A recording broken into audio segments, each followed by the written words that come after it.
কতক্ষণ না কে বালিশ মন্তর দিছে।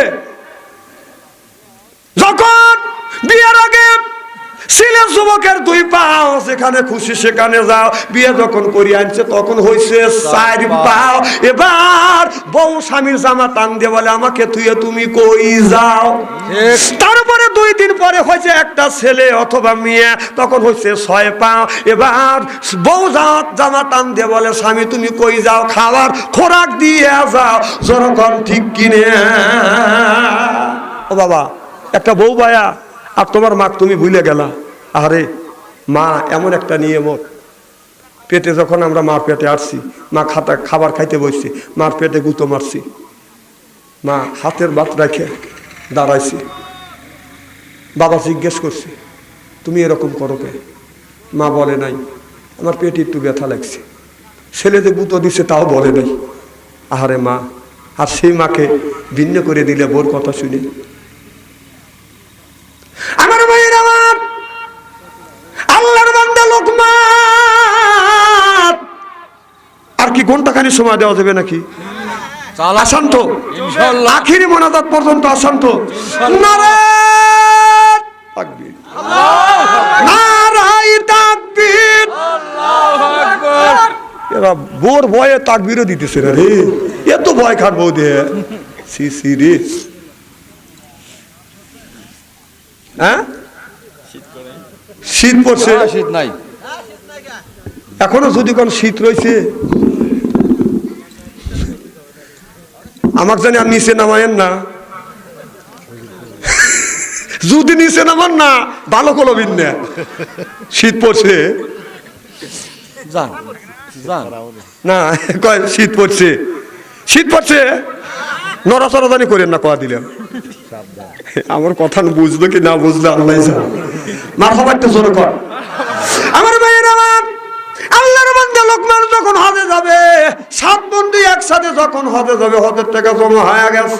মার কাছে এসে বলে ও গো মা, আমি হজের টাকা জমা দিছি, তুমি আমাকে বিদায় দাও। এবার মা বলে বেটা লোকমান তুমি যে হজে যাবে, আমি তোমার মা, আমার কোনো অন্য সন্তান নাই, ছেলেও নাই, মেয়ে নাই, আমি তোমার মা। অসুস্থ হয়ে গেছে, বিছানা পরে পায়খানা করি, তুমি পরিষ্কার করো। বিছানা পরে প্রসাব করি, সেটাও তুমি পরিষ্কার করো। আমি গোসল দিতে পারি না, তুমি নিজ হাতে গোসল দাও।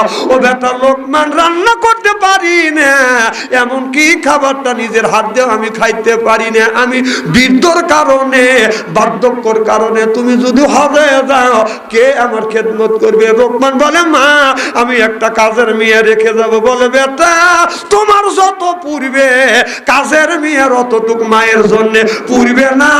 চিল্লাখন ঠিক কিনা? তবে ভালো মিয়াও আছে, ভালো মিয়াও। এই যে আমাদের জননেত্রী বেগম খালেদা জিয়া, তার সাথে দীর্ঘদিন ফাতেমা নামে একটা মিয়া দীর্ঘদিন তার খেদমত করছে। কারণ তার ছেলে আপনার তারেক রহমান লন্ডন, এদিকে হাসিনের অত্যাচার।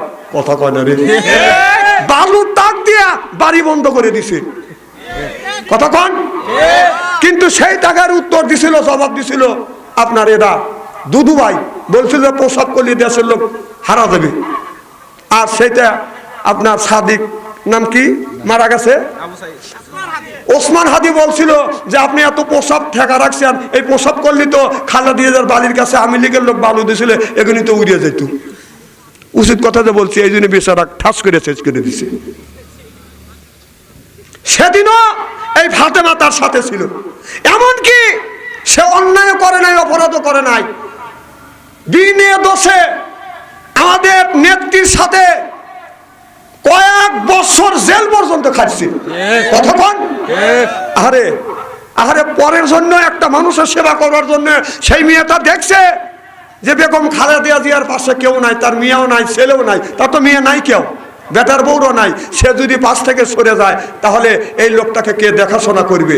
আরে নিজের মার মতো তার ভরণ পোষণ করছে। কতক্ষণ না কে?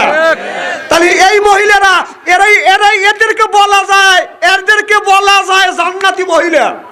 কতক্ষণ না কে এখন জান্নাত দিবে কি না দিবে আল্লাহ, তবে আল্লাহই ভালো জানে। তবে আর ভালো কাজ দেখে মায়ের মতন সেবা করছে, নিজের সন্তানও এরকম সেবা করতো না। আমার মনে হয় এই ফাতেমা জান্নাতি মহিলা হইতে পারে, আমার মনে হয়, আমার বিশ্বাস এই খাতিরেও আল্লাহ এই ফাতেমাকে মাফ করে দিবে। যেরকম সুবহানাল্লাহ, নিঃস্বার্থে সে কাজ করে গেছে। এখন তারেক রহমান চলে আসছে, বেগম খালেদা জিয়া জননেত্রী, তিনি দেশের জন্য অনেক কাজ করছে। তেনার জানাজায় লক্ষ লক্ষ মানুষ হয়েছে, খালি মানুষ না, আপনার হাজার হাজার না লক্ষ লক্ষ আলেম যায়া তার জানাজা নামাজে শরীক হয়েছে। এমনকি ডক্টর মিজানুর রহমান আজহারি, এরপরে মামুনুল হকের মতো আলেম খাতনা মা মারা গেলে যেমন কান্দেলে এরকম করে কান্দে নিয়ে আপনার কবরস্থান পর্যন্ত নিয়ে গেছে। আমিন কর। সেই ফাতেমা বেগম খালেদা জিয়াকে যেন আল্লাহ জান্নাত নসিব করে, যেরকম আমি। মানুষের ভুল ত্রুটি হইতেও পারে, তবে বাতিলের সাথে কোনোদিন আপোষ করে নাই। বাংলাদেশের ওনার অনেক রেকর্ড শুনছি, ওনার মানে দেশ পরিচালনার থেকে, জিয়া রহমানের দেশ পরিচালনার থেকে এ পর্যন্ত কোনো আলেম বিদ্বেষী কোনো কথা বলে, আর তাদের লোক হয় এখন আলেমদের মৌলবাদ বলবে চাই। কতক্ষণ না আলেমদের যে মৌলবাদ বলে, তুই তো আরেকদিনকে বললি যে শরিয়া আইন আমরা বিশ্বাস করি না, এখন সুন্নাত তরিকায় আর তুই দেশ চালাবি। কি কথা বলি রে, এক মুখে দুই কথা, এ কয় কি রে ও? এটা মুযাবযাবিনা বাইনা যালিকা লা ইলাহা ওলা ওয়া লা ইলাহা ওলা। ওরা হলো গোলালু মার্কা মানুষ।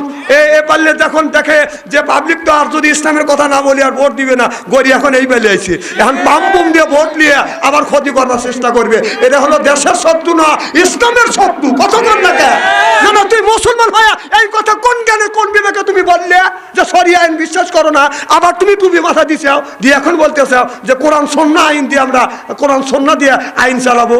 এরা তাদের কমান্ডমেন্ট। কি কথা বললি রে?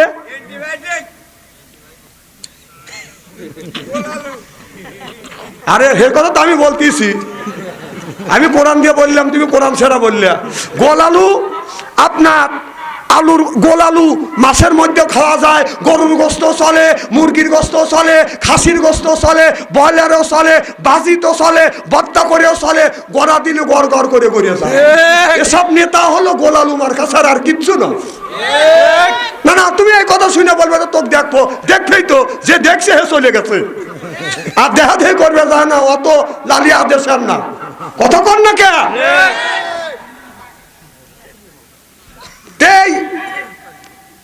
আমাদের ভাইজান তারেক রহমান, যিনি ভবিষ্যৎ এই দেশ পরিচালনা করবে, তিনি আবার চিন্তা করলেন যে দীর্ঘদিন 17 বছর মায়ের মুখ দেখতে পারে নাই, মায়ের কাছে আসতে পারে নাই, তার কলজে ফাইটে গেছে, আসতে পারে নাই। 17 বছর বিদেশ ছিল, তিনি দেশে এসে আসার পরে মা দুনিয়ার থেকে বিদায় হয়ে গেল। তিনি নিজে মার জানাজা করছে এবং কবরে মাটি দিতে পেরেছে। আল্লাহ যেন তাকে জান্নাতবাসী করে, যেরকম আমি। তিনি চিন্তা করলেন এখন এ দীর্ঘদিন আমার বোন হলেও এত কাজ করতো না, তিনি এসে বাংলাদেশে এসে ফাতেমাকে বোনের স্বীকৃতি দিছে, যেরকম মারহাবা। শুধু বোনের স্বীকৃতি দেয় নাই, তিনি বলেছে এই ফাতেমা হলো জিয়া পরিবারের লোক। কতক্ষণ আর তার কোকর মেয়ে আছে, আর তারেক রহমানের মিয়া বলেছে আমরা ফুপু পাইছি, মা বাবার তো জোরকর। আল্লাহ তোমাকে অনুমতি দিলাম, তুমি হজে যাও না, টাকা কোনো উদ্যোগ করে নিয়েছো। মা যখন বলছে লোকমান যার 6 বন্ধুকে বলে বন্ধু রে, এই যে মার ওয়াজ করবো, যেই মার ওয়াজ করবো তখন মনে করবেন যে আস্তে আস্তে কিছু লোক উঠে দেবে, বলবে যে হুজুর খায়া কাম নাই, মা বাবার ওয়াজ করতেছে। শ্বশুর শাশুড়ি ওয়াজ করতে পারেন নাই, কারণ তার একটা যুক্তি আছে। কারণ মা একটা মুরগি জব করিয়া 3 ভাই আর 2 বোনে খাওয়াইছে, আর জোল সুদো ছিল সেটা বাবও খাইছে, মাও খাইছে। আর শ্বশুর বাড়ি গেলে একটা মুরগি জব করে শাশুড়ি জামাক একটা মুরগি খাওয়ায়। আচ্ছা তাহলে সে একটা মুরগি জব করে কিচ্ছুই খায় না, জামাক খাওয়ায়, সেই ভালো না একটা মুরগি জব করে 6 ভাই বোন খায় আর মা বাবা জোল খায়, সেই ভালো? কন্ত আর কথা কই না, হায় রে চালাক মানুষ রে। না সত্য কথা বলবেন না, যে একটা মুরগি জব করে আছে আমাকে একাই খাওয়ায়, আর যে একটা মুরগি জব করে 8 জন 6 জন মিলে খায়, কে ভালো কর? হ্যাঁ, আর উনি একা একটা মুরগি জব করে স্বার্থ সেরা খাওয়াইছে না। আরে বাবা, তোমার শাশুড়ি তোমার মা একটা মুরগি জব করিয়া 6 জনে খাওয়াইছে, কারণ সে তোমার খেদমত করছে, পায়খানা পেশাব পরিষ্কার করছে, চাকরানির মতো বিনে সাথে 2 জন লোক কাজ করে, সেটা হলো মা আর সেটা হলো বাবা। আর তোমার শাশুড়ি যে একটা মুরগি জব করে তোমার খাওয়াইছে, ওখানে তার স্বার্থ আছে, কারণ তোমার ঘরে তার মেয়ে আছে। সে যদি একটা মুরগি জব করে খাওয়ায় নাই, কোরআন ইংরেজন দিয়ে তো পাম দিছে যে আমার মেয়ে একজনই ভালোবাসে। শাশুড়িরা জামাইকে একটু ভালোই বাসে, আদর একটু বেশি করে, ওদের মেয়ে ঘরে রয়েছে যেন ওকে একটু ভালো করে খাওয়াই, ও পাম দিল। স্বার্থের জন্য শাশুড়িরা করে, যখন ঠিক কিনা? এখন যা যদি বলেন যে আপনার মেয়ে এক মারছি, মুরগি সব করে খাইবে দিবে, কুত্তা বের হ, কথা কয় না রে আমার ভাইয়ের। আমার লোকমান হজে গেল না, 6 বন্ধু হজে চলে গেল। এবার 6 বন্ধু হাতে দেয় খানায় কাবা বাদান তপ করতেছে, লক্ষ্য করে দেখে লোকমানের আগে 6 বন্ধু খানায়, লোকমান 6 বন্ধু আগে খানায় কাবা তপ করতেছে।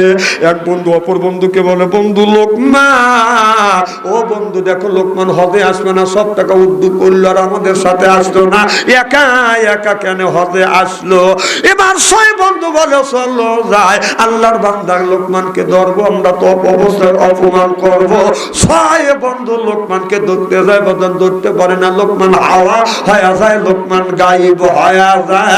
আমার ভাইরা আমার, এবার 6 বন্ধু বদন হজ করে আসি, লোকমানের সাথে দেখা করতে গেছে, যায় দেখে লোকমান মা বাদান শুয়ে আছে, লোকমান বসে বসে কোরআন তিলাওয়াত করতেছে।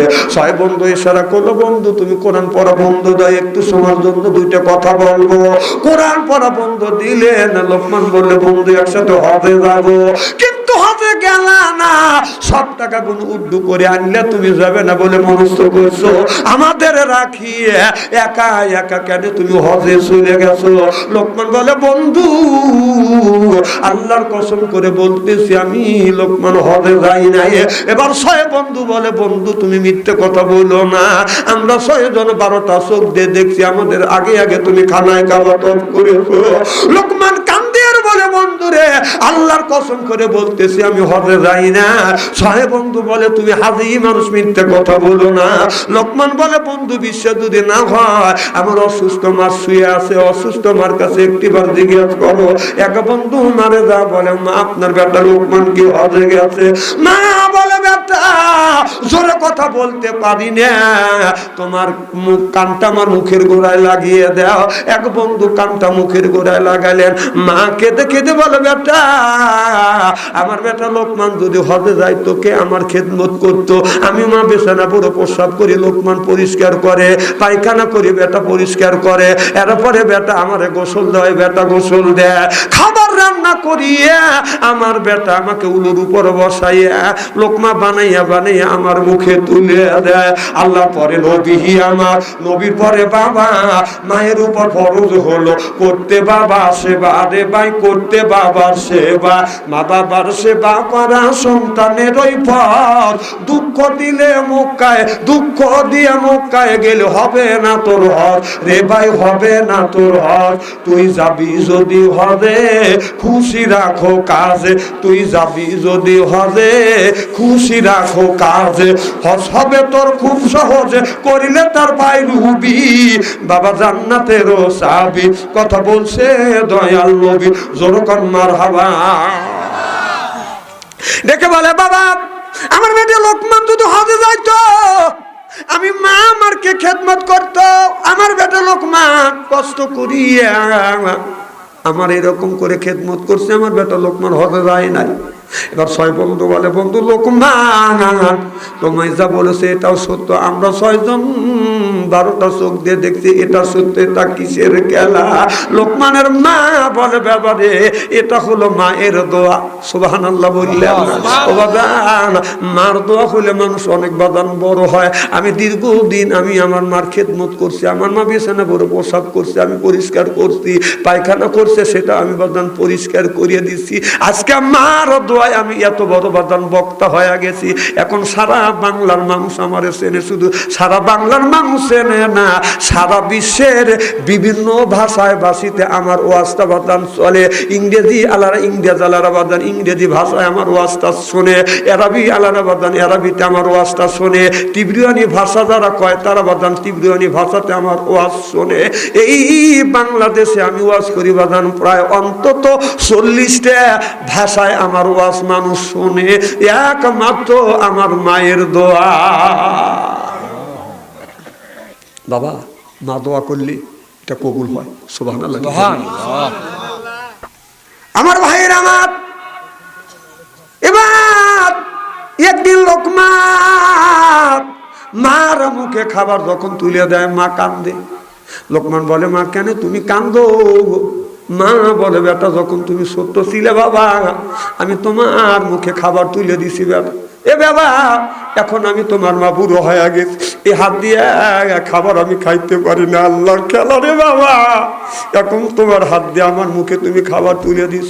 যখন তুমি দুধ খেয়েছো, দাঁত ছিল না মুখে, নিজে না খাইয়াই আমি খাওয়াইছি তোমারে বেটা, খাওয়াইছি তোমারে। উষ্টে পিষ্টে মায়ে তোমায় করলো তোমায় বড়, বড় হয় তুমি যদি ওই মায়ের সারো রে ভাই, ওই বাবারে সারো। আল্লাহ তো সারিবেন না তোমায় রোজ হাসরের দিন, শোধ করিয়া দিতে হবে মায়ের দুধের ঋণ রে ভাই, বাবার যত ঋণ।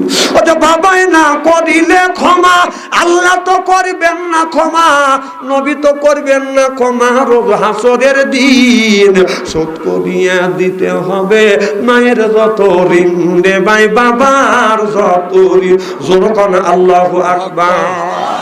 এ বাবা, মার পায়ে হাত রাখিয়ে যদি তুমি চুমা খাও, মোল্লা আলী কাইম রহমাতুল্লাহ আল্লাহ বলেছে, কেউ যদি মা বাবার পায়ে হাত থেকে যদি চুমা খায়, সে যেন আল্লাহর জান্নাতের খাম্বায় চুমা খাইলো। সুবহানাল্লাহ বললেন। খেদমতে মা দরপেদার কোন এখতিয়ার, তাসাপিয়ার মালে দৌলত বখতিয়ার, তাসাপিয়ার মালে দৌলত বখতিয়ার। বাবা, আমার মা নড়াচড়া করতে পারে না, এমনকি বিরাজ করতে পর্যন্ত করতে পারে না। আমি আমার এই আঙ্গুল দিয়ে দিয়ে আমার মাকে আমি বিরাজ করা দিছি, তো বড় বক্তা আমি হব না তুমি হইবে। ও ভাই, আমার মা একদিন আমারে বলছে, বেটা আমাকে একটু কোলে নাও। আমি আমার মাকে কোলে নিয়ে যখন আমি আর নড়তে পারিনি, আমার মা ভারী মানুষ ছিল, আমার মা আমি যখন নামা দিছে মা হাসছে। আমি বললাম, মা তুমি কেন হাসো? মা বলে, বেটা রে তুমি আমাকে কোলে নিছো, তোমার কষ্ট হয়েছে। আমি বললাম, মা কষ্ট হয়েছে।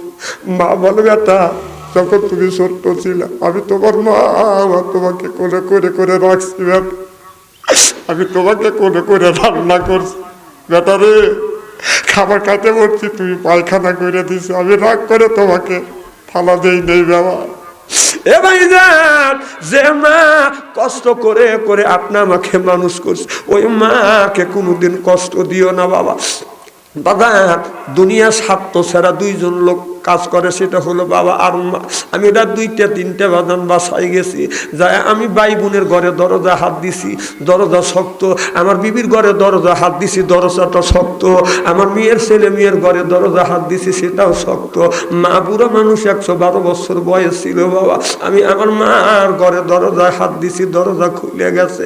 যা দেখি মা দুঃখিনী ঘুমাই নাই। মারে বলছি, মা ভাবতাম তুমি ঘুমাও না। মা বলে, বেটা রে যতক্ষণ পর্যন্ত তুমি বাসায় না আমি তোমার মা আর বেচারায় পিঠ দেই না। আমি দেখছি আমি যতক্ষণ বাসায় না আসছি আমার মা ঘুমাই নাই। আমার বিবি তো টান হয় আর আমি ঘুমাচ্ছি, আমার ছেলে মেয়ে তো আর আমি ঘুমাইছে, কিন্তু মা ঘুমাই নাই বাবা। বাবা, যার মা নাই তার কলিজা আঘাত লাগবে, চোখে যদি পানি আসে, ওই মানুষটার চোখে পানি আসবে। বাবা, মা কি নিয়ামত, যার মা নাই সেই বোঝে, যার বাবা নাই সেই বোঝে। আমার ভাইয়েরা, আমার এই যে কনকনা শীত, তখন তো এত পোশাক ছিল না, হেঁটেও গেছি, হুন্ডা নিয়েও গেছি, বাজান সাইকেল নিয়ে গেছি। আমি আসিয়া মার ঘরে দরজা হাত দিছি, দরজা খুলছি, মার কাছে যখন বসি, মা তুমি কেমন আছো? মা কয় বেটারে তোমার জন্য অপেক্ষা করতে। আমার মা হাত ধরছে, হাত ঠান্ডা, কপাল ধরছে, কপাল ঠান্ডা, পায়ে হাত দিছে, পা ঠান্ডা। মা কয় বেটা তোমার কষ্ট হয়। আমার বুড়ো মা ওই রাত্রিতে সরিষার তেল গরম করি আমার সর্ব শরীরে মালিশ করে দিছে বাবা। এখন মালা ভাই, আর কেউ সরিষার তেল গরম করে আমার শরীরে মালিশ করে না।